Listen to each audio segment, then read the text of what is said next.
Karen Bass is flipping out, freaking out, living up to the Karen nickname. I hate that nickname, by the way. I hate the Karen thing. I feel like it was started by the left to try and basically demoralize Caucasian women of a certain age. So I don't like using it. But Karen Bass right now, I mean, like, this is more than Karen level. She's the mayor of LA.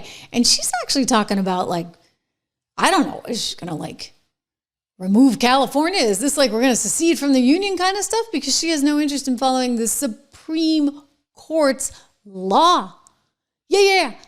There's a law that she doesn't like. SCOTUS, Supreme Court of the United States of America, coming out and saying, you know what? Donald Trump can resume his immigration stops in the Los Angeles area. And that means, guess what? They can listen for language, because if they hear you speaking Spanish and you don't speak any English, and maybe if you're in a certain, particular job site or something, the court is allowing them to profile in that sense. Why? Oh, because Commerce Clause, Supremacy Clause, Foreign Affairs and Sovereignty Clause. I'm telling ya, this is the way it is, Karen Bass. Maybe take a little primer in the law, because if there's one thing the federal government has power over, it is who is in the country. We have power over the borders. That's the federal government all day long. Congress makes the law, and guess what? ICE has to enforce it. And if you're going to get in the way, you're going to cause a heck of a lot of problems. I don't know what you're thinking, saying things like this. Listen. Let me just say, community, we will not. Let me just say, we will bring justice to this issue, to our community. We will not stand for this type of discrimination and racism. Thank you. Well, if you're going to try and prove yourself with voters doing this, I would just say you're going to have a hard time. You're going to have a really, really hard time, because I don't know what exactly you're planning. I mean, you and your buddy out there in Chicago, the guy who's got the 150 police detail all for himself and his wife, but he doesn't want any more police in the streets of Chicago. Oh, by the way, yeah, he too is not going to cooperate with ICE. He said as much. Watch. And division. Look, we are a welcoming city ordinance. Our local police department will not ever cooperate with ICE. Whatever their constitutional authority is.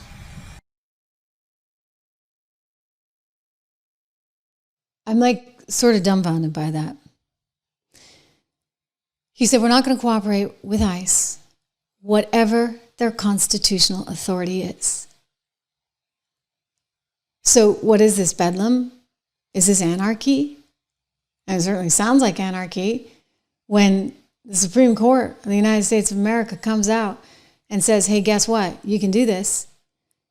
And these stops can move forward. And Karen Bass says, no way, Jose, no pun intended. When Brandon Johnson says, no way, it's not happening. We are not going to, under any circumstances, cooperate. When you get Kathy Hochul allegedly looking to see if anybody in upstate New York dared to cooperate with ICE on the local police forces, and she wants to penalize them for it. Well, I'm sorry. The law's the law, guys. Like, what are you doing? What are you trying to do? It kind of seems like they're trying to go off the reservation, so to speak, where they're just going to take the law into their own hands. And I'm going to just tell you, at that point, you're looking at some real problems. I mean, real problems, because you might as well just be your own country.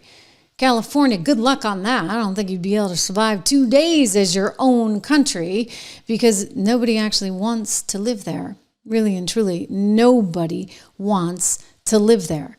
It's really kind of remarkable in many ways, and I'm stunned by how these lawmakers are just willing to say, to hell with you, right? It's the Supreme Court. There is no room there. There's no wiggle room there. They're trying to argue that this is effectively some kind of racial profiling, and the court's like, well, yeah. I mean, it is. Because the people that are here don't speak English. And since they don't speak English, well, we are going to pursue them.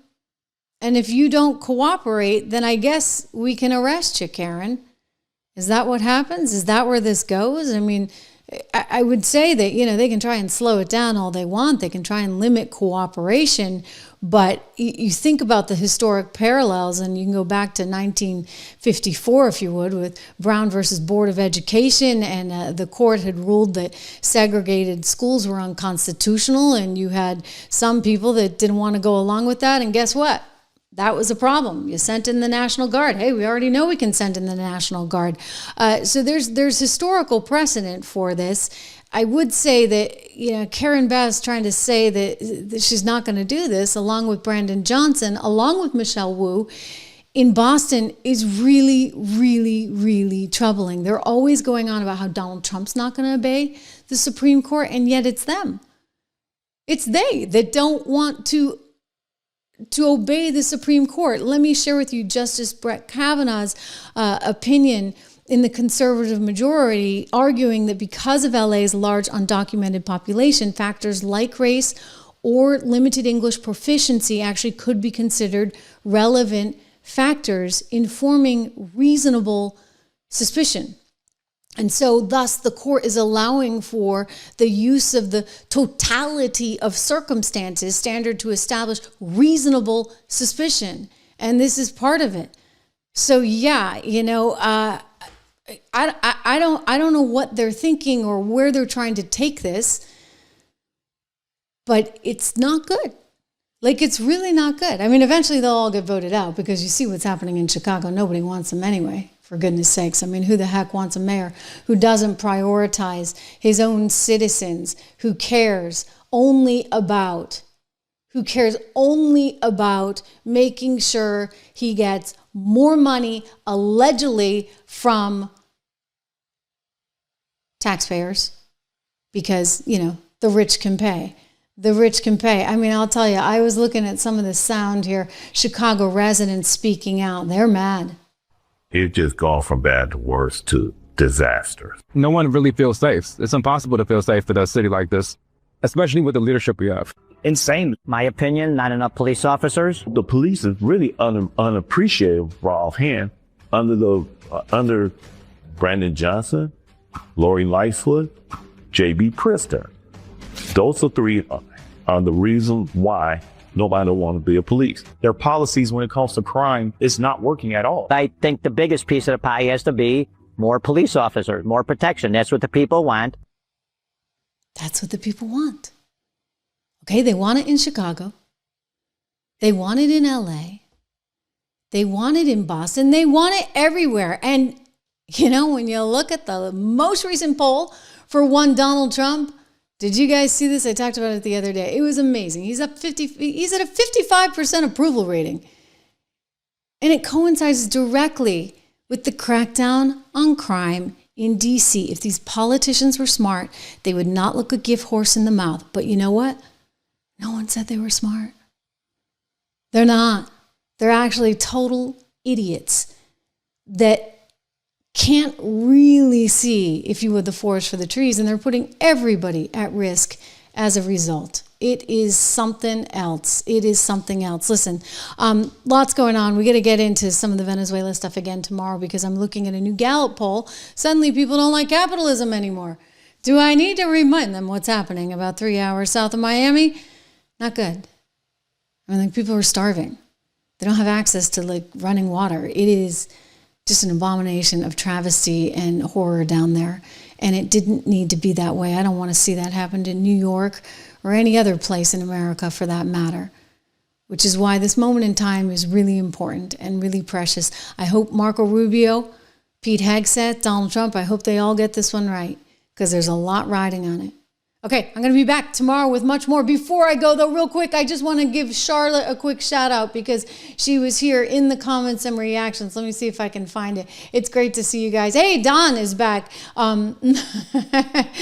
He's making fun of the Canadians again. Oh, we like our Canadians, but I get it. Governor Wallace, peace of my mind. You're right. That's Alabama. There you go. Sending in the National Guard. Why? Because he did not want to desegregate the schools. And what happens? The Supreme Court is the law of the land. The National Guard gets to go in. Period. End of story. You know what? It would be helpful if Mayor Brandon Johnson and one Karen out in LA would take some time to actually read that. You know, Charlotte, I'm looking for your comment and I'm struggling because we have so many comments. Look at this. We have so many comments. It's fantastic. I love this. I love this. You guys are all over this today.